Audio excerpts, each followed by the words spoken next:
அதிமுக பாமக இடையே கூட்டணி அமைப்பதில் தொடர்ந்து இழுபறி நீடித்து வரும் நிலையில் அதிமுக தொகுதி பங்கீட்டு குழு நிர்வாகிகள் அந்த கட்சியின் பொதுச் செயலாளர் எடப்பாடி பழனிசாமியுடன் தீவிர ஆலோசனையில் ஈடுபட்டார்கள். நாடாளுமன்ற மக்களவைத் தேர்தலில் அதிமுக தலைமையில் வலுவான கூட்டணி அமைத்து போட்டியிடும் என எடப்பாடி பழனிசாமி அறிவித்திருந்தார்.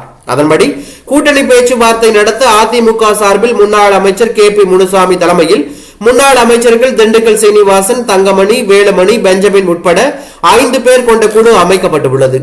இந்த குழு கடந்த 2 வாரங்களாக பாமக, தேமுதிக, புதிய தமிழகம் உள்ளிட்ட கட்சிகளுடன் பேச்சுவார்த்தை நடத்தியுள்ளது. இதில் தேமுதிக, புதிய தமிழகம் உள்ளிட்ட கட்சிகளுடன் கூட்டணி உறுதி செய்யப்பட்டுள்ளது.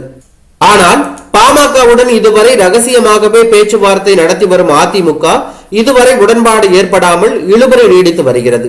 இதற்கு முக்கிய காரணம் 7 மக்களவை தொகுதி கொடுக்க தயாராக இருக்கும் அதிமுக மாநிலங்களவை தொகுதி ஒதுக்க முடியாது என திட்டவட்டமாக கூறிவிட்டது.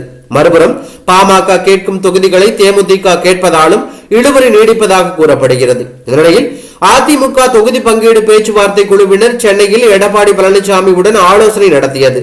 ஆலோசனையில் KP Munusamy, Velumani, Thangamani, CV Shanmugam, Benjamin உள்ளிட்டோர் பங்கேற்றார்கள். சுமார் 4 மணி நேரம் நீடித்த ஆலோசனையில் தேமுதிக, புதிய தமிழகம் கட்சியுடனான பேச்சுவார்த்தையில் பேசப்பட்டவை குறித்தும் பாமகவுடனான பேச்சுவார்த்தை குறித்தும் ஆலோசிக்கப்பட்டதாக தகவல் வெளியாகி பரபரப்பை ஏற்படுத்தியுள்ளது.